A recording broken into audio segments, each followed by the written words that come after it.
सबैलाई नमस्ते। अघिल्लो भिडियोमा मैले तपाईहरू समक्ष कोरियन सामयिक चाल यानि कि बौरको रोस्ट बनाएर देखाएको थियो। त्यसै भिडियो अन्तर्गत रहेर तपाईहरू समक्ष आज म कोरियन सामयिक चाल यानि कि बौरको रोस्ट मासु बनाउँदाखेरि चाहिने सामग्रीहरू तपाईहरू पनि कोरियन सामयिक चाल यानि कि बौरको रोस्ट आफै बनाएर खान सकिनेछ। यसको लागि सर्वप्रथम तपाईलाई चाहिन्छ एउटा पोर्टेबल ग्यास स्टोभ, जसको मूल्य 2300 देखि 3000 रुपियाँसम्म पर्छ, जुन तपाईले भाटबटिनी सुपर स्टोर अथवा दराज अनलाइनबाट खरिद गर्न सक्नुहुनेछ। त्यसपछि अर्को चाहिन्छ तपाईको लागि पोर्टेबल क्यान ग्यास, जसको मूल्य 240 रुपियाँ पर्दछ, जुन तपाईले भाटबटिनी सुपर स्टोर अथवा दराज अनलाइनबाट खरिद गर्न सक्नुहुनेछ। भने यो तपाईले रेगुलर रूपमा बाल्दाखेरि 2 घण्टासम्म बाल्न सक्नुहुनेछ। यो प्रयोग गर्दाखेरि सर्वप्रथम तपाईले पोर्टेबल क्यान ग्यासमा सेट गर्नुपर्छ र यो पोर्टेबल क्यान ग्यासमा सेट गर्दाखेरि तपाईले सर्वप्रथम गर्नुपर्ने हुन्छ साइडको पिनलाई तल दबाएर यसलाई पोर्टेबल क्यान ग्यासलाई यसरी लक गर्न सक्नुहुनेछ। यसरी लक गरिसकेपछि तपाईले साइडको बटनलाई घुमाएर पोर्टेबल क्यान ग्यास चाहिँ यसरी बिस्तारै घुमाएर तपाईले बाल्न सक्नुहुनेछ र यसरी साइडको बटनलाई यसरी तलतिर घुमाएर तपाईले बाल्न सक्नुहुन्छ र यसरी बल्यो है, त्यो साइडको बटनले चाहिँ तपाईले ग्यास लक भएको भन्ने जनाइन्छ र यसरी घुमाउँदाखेरि तपाईले ग्यासलाई ठुलो सानो बनाउन चाहिँ सकिन्छ।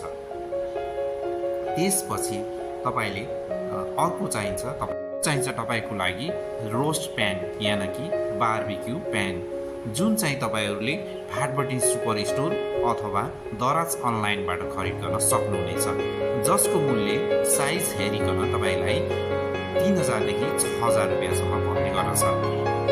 यसरी तपाईले रोस्ट प्यानलाई यसरी पोर्टेबल ग्यास स्टोभमाथि राखेर बिस्तारै तातिसकेपछि तपाईले यसमा बङ्गुरको मासु राखेर तपाईले रोस्ट गर्न सक्नुहुनेछ।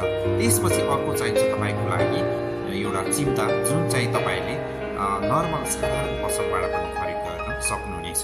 त्यसपछि अर्को चाहिन्छ तपाईलाई एउटा सफा खालको कैँची, जुन चाहिँ तपाईले रोस्ट गर्दाखेरि मासुलाई कटिङ गर्नुपर्ने हुन्छ।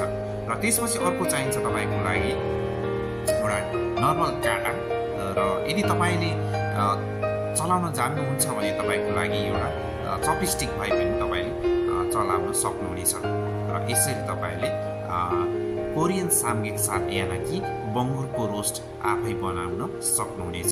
यसरी कोरियन सामयिक चाल बनाइसकेपछि उक्त सामग्रीहरूलाई तपाईले सजिलै राम्रोसँग प्याकिङ गरेर राख्न सक्नुहुनेछ।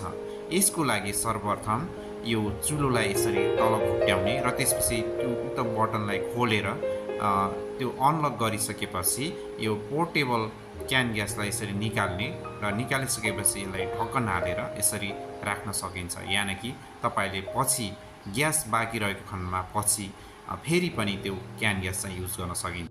आई होप यो भिडियो तपाईहरूको लागि निकै जानकारीमूलक भयो। कृपया एक लाइक र सब्सक्राइब गर्न चाहिँ नभुल्नुहोला, यानि कि तपाईहरूको लागि यस्तै टेक्निकल जानकारीमूलक भिडियो ल्याउन मलाई थप ऊर्जा मिल्नेछ।